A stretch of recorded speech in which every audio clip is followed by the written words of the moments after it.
Hello everyone, welcome and welcome back to my channel. तो आज मैं आपके सामने अपने historical Wangxian fan fiction love on the edge का थर्ड पार्ट शेयर करने जा रही हूँ। अगर अच्छा लगे तो please like comment and share ज़रूर करिएगा और चैनल को भी सब्सक्राइब ज़रूर कर लें। तो चलिए पार्ट स्टार्ट करते हैं। तो प्रीवियस पार्ट हमने छोड़ा था जहाँ एक अनएक्सपेक्टेड हंट के बाद हमारे विंग और वांगजी ने प्रॉपर तरीके से एक दूसरे को इंट्रोड्यूस कर दिया था और विंग ने वांगजी को अपना दोस्त भी बोल दिया। अब आगे शाम हो गई थी। वांगजी और विंग चलते चलते एक शहर में पहुंच गए थे। तभी विंग खुद से कहता है, हाँ शुक्र है इस जंगल से निकल गए। मुझे तो ऐसा लग रहा था कि हम चलते चलते मैं इस जंगल में यूँ बेहोश हो जाऊंगा और अगर बाहर लोगों को पता चल जाता कि द ग्रेट फॉरेस्ट भूषण भूख के कारण बेहोश हो गया तो मेरी क्या इमेज रह जाती और लड़कियां वो मेरे बारे में क्या सोचती। नहीं नहीं नहीं, बेहोशन ऐसा सोचना भी मना है। नहीं, मैं ऐसा नहीं सोच सकता। वांगजी विंग की ये सारी बकवास सुन रहा था और आगे चल रहा था।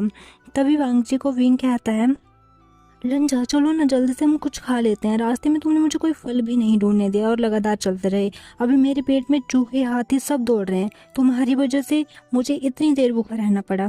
विंग की बात सुनकर वांगजी रुक जाता है और विंग को जैसे दोबारा से कहना ऐसा लुक देकर घूरने लगता है।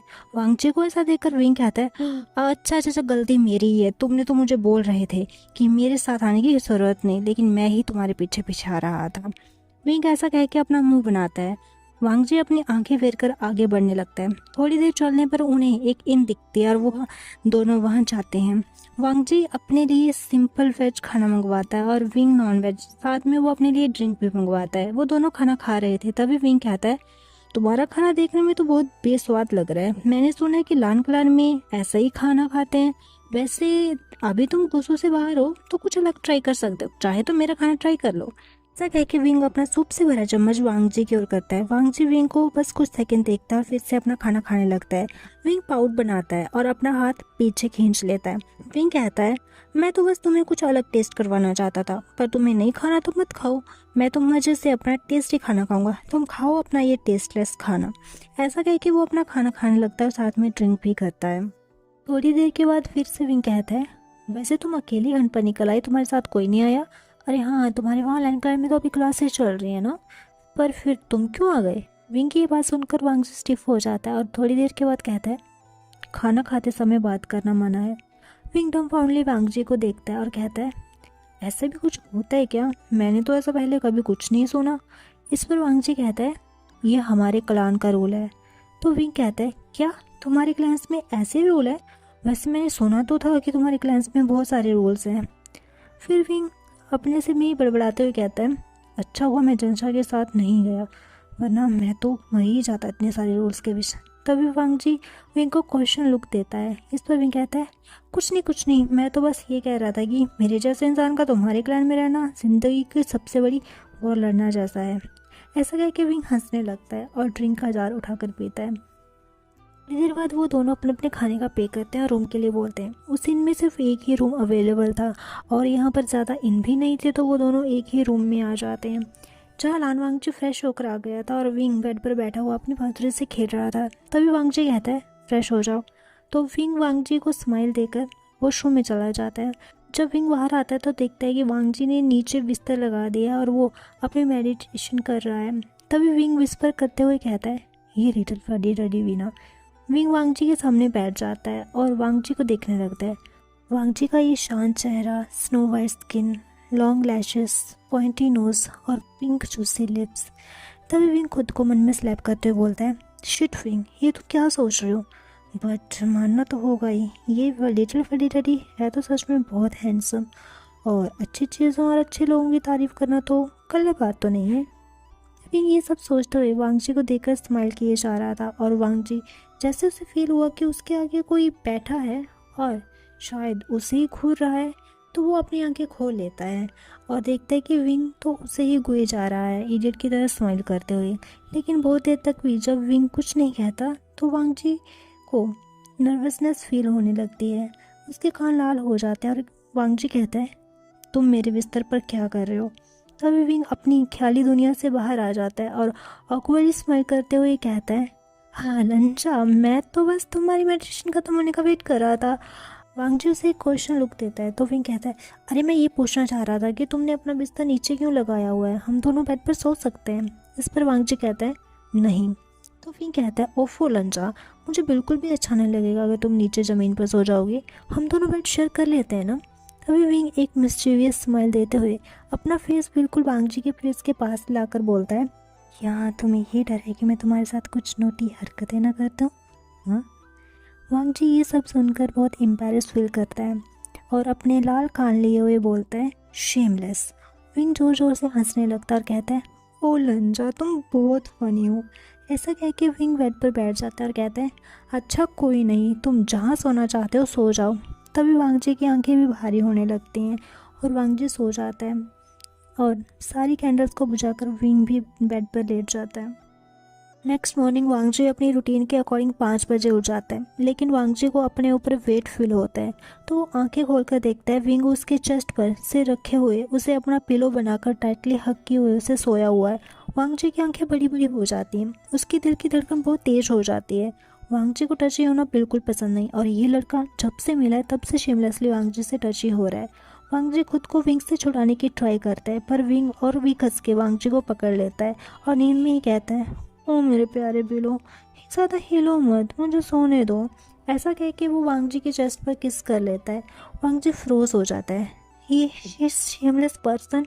वांग जी विंग को ज़ोर से पुश करता है जिससे विंग हड़बड़ी में उठकर बोलता है, क्या हुआ क्या हुआ। तभी वांग जी विंग को टोटली इग्नोर करता हुआ जल्दी से वॉशरूम में चला जाता है और दरवाज़ा बंद करते ही अपने दिल पर हाथ रखकर गहरी गहरी सांसें लेता है और अपने आप को शांत करता है। दूसरी ओर विंग सब चीज़ों से अनजान कहता है, लंजा को क्या हुआ, खैर मुझे तो बहुत नींद आ रही है। ऐसा कह के वो फिर से लेट जाता है और पिलो को टाइटली हग करके सो जाता है। ये 7 बज चुके थे लेकिन अभी तक विंग सो ही रहा था। वांग जी अपना मॉर्निंग रूटीन करने के बाद मेडिटेशन करके वो ब्रेकफास्ट भी नीचे से रूम में लेकर आ गया था। वांग जी विंग को देखकर साई करता है और टेबल पर खाना रखते हुए विंग को बुलाता है, विंग विंग विंग उठो विंग। लेकिन विंग की ओर से कोई आंसर नहीं आता। वांग जी विंग के पास जाकर उसे हिलाकर उठाने जाता है पर वो अपना हाथ हवा में ही रोक लेता है। वो विंग के फेस को देखता है जो सोते टाइम बहुत क्यूट लग रहा था, किसी मासूम बच्चे की तरह। वांग जी को वो किस याद आता है। तभी वांग जी अपने ख्यालों से बाहर आकर कहता है, यही मैं क्या सोच रहा हूँ। वो विंग को एक नज़र फिर से देखता है, फिर वो उठकर पानी का गिलास लाता है और विंग के मुंह पर गिरा देता है। विंग सर कर उठता है और कहता है, जुगशा। लेकिन तभी विंग खुद के सामने वांग जी को पाकर कहता है, लंजा। ओह, मैंने किसी और को सोच लिया था, पर तुमने मुझे ऐसे क्यों उठाया, मुझे प्यार से भी तो उठा सकते थे ना। 15 मिनट। वांग जी की इस बात पर विंग कहता है, क्या। वांग जी रिपीट करता है, 15 मिनट में फ्रेश होकर आओ वरना मैं यहाँ से चला जाऊँगा। तभी विंग जल्दी से उठकर कहता है, नहीं नहीं नहीं, मैं जा रहा हूँ, तुम मुझे छोड़कर मत जाना, मैं अभी आया। ऐसा कहते कहते वो फ्रेश होने चला जाता है और एग्जैक्ट 15 मिनट के बाद पूरी तरह से विंग रेडी होकर वांग जी के साथ ब्रेकफास्ट करता है और उसके बाद वो दोनों वहाँ से निकल जाते हैं। इसी तरह उन्हें अब एक साथ 2 हफ्ते हो गए थे जिस बीच उन्होंने काफ़ी नाइट हंट किए थे और उसी तरह आज भी उन्होंने एक गाँव को बचाया था एक डीमन से। उस डीमन के अंत की खुशी में और इन दोनों के सम्मान में आज पूरे गाँव में एक छोटा सा फंक्शन रखा हुआ था जहाँ खासकर इन दोनों की पसंद का खाना बना हुआ था। विंग ने बता दिया कि उसे स्पाइसी खाना पसंद है और वांग जी को सादा। हाँ, ये विंग ने बताया था। इन 2 हफ्तों में ये एक दूसरे को अच्छे से जान गए थे। ये ऊपर से खड़ूस कठोर दिखने वाला लंजा दिल का बहुत कोमल है और लंजा भी जान गया था कि ये बात होनी चाहे जितना भी शेमलेस क्यों ना हो, पर सच्चा है, बहादुर है, हमेशा दूसरों की हेल्प के लिए सबसे आगे रहने वाला इंसान है। पर फिर भी ये शेमलेस तो है ही और उसी शेमलेसनेस से कैसे वो फ्लर्ट कर रहा है लड़कियों से वांग जी देख रहा था। तभी विंग की नज़र वांग जी से मिलती है तो विंग स्माइल करता है और वांग जी अपनी नज़रें फेर लेता है। विंग पाउट करता है और फिर वो उन लड़कियों से कहता है कि अच्छा बहुत हुआ, अभी ये किस्से कहानियाँ सुनना, अभी मैं अपने दोस्त के पास जा रहा हूँ, ठीक है। ऐसा कह के वांग जी के पास विंग आकर बैठ जाता है और कहता है, लंजा, यहाँ के लोग कितने अच्छे हैं ना और कितने प्यारे। तभी वांग जी कहता है, लोग हैं ये लड़कियाँ। तभी विंग कहता है, अरे दोनों में क्या फर्क। 1 मिनट लंजा, मैं उन लड़कियों से बात कर रहा था तो मैंने तुम्हें देखा था, तुम मुझे घूर घूर के देख रहे थे, कहीं तुम जेलस तो नहीं थे। ऐसा सुनकर वांग जी की मुट्ठी टाइट हो जाती है। वांग जी के एक्सप्रेशन देखकर विंग कहता है, तो तुम सच में जेलस थे? कहीं तुम। वांग जी नर्वस होकर विंग को देखता है। तभी विंग अपनी आंखें बड़ी बड़ी करके और खुद का डिस्टेंस कम करते हुए बोलता है, तुम उनमें से किसी लड़की को पसंद करते हो? वांग जी विंग को जैसे कि आप बकवास कर रहे हो ऐसा लुक देकर अपना सर हिलाता है, जैसे मानो कह रहा है कि तुम्हारा कुछ नहीं हो सकता। विंग जोर जोर से हंसने लगता है और कहता है, लंजा लंजा, तुम्हें टीज करना कितना आसान है, सच में तुम बहुत प्यारे हो। लास्ट के वर्ड सुनकर वांग जी के कान लाल हो जाते हैं और विंग के नोटिस करने से पहले वहाँ गाँव के कुछ लोग आ जाते हैं उनसे बात करने के लिए, जिनके लिए वांग जी शुक्रगुजार था, क्योंकि विंग उसकी ये हालत देखता तो उससे और भी टीज करता। उस गाँव का मुखिया कहता है, हम सब आप दोनों के बहुत शुक्रगुजार हैं। आप लोगों ने उस डीमन से हमारे गांव वालों को बचाया। उस डीमन की वजह से हम सब ने बहुत कष्ट झेले हैं, लेकिन आप लोगों ने उस डीमन को मारकर हम लोगों को उसके खौफ से हमेशा के लिए आज़ाद कर दिया, और इसके लिए हम सब लोग आपका तहे दिल से शुक्रिया करते हैं।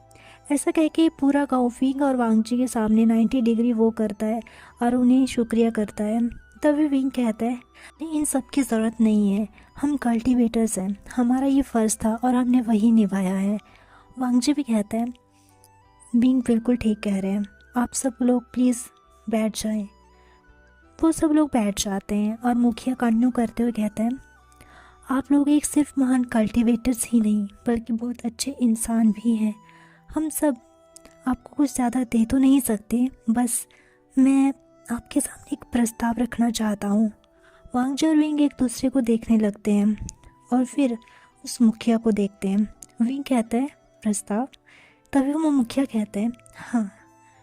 तभी वो अपनी बेटी को इशारा करके अपने पास बुलाता है और कहता है, ये मेरी बेटी है मैनू। मेरी बेटी बहुत ही होनहार है और बहुत ही सुलझी हुई, उसमें हर तरह की कला है, पाक कला से लेकर युद्ध कला तक वो निपुण है। जानता हूँ मैं कि वो आपकी बराबरी नहीं कर सकती, लेकिन वो आपका साथ देना चाहती है। वो मुखिया वांग जी की ओर देखकर कहता है, मास्टर, मैं अपनी बेटी का विवाह आपसे करवाने का प्रस्ताव रखता हूँ। प्लीज़ मेरी बेटी को ये मौका दीजिए कि वो आपकी सेवा कर सके, ये आप दोनों के साथ रहेगी। और वो विंग की ओर इशारा करते हुए कहता है, वो इन यंग मास्टर का एक शाउज़ की तरह पूरा ख्याल रखेगी। मेरी बेटी आपको पसंद करती है।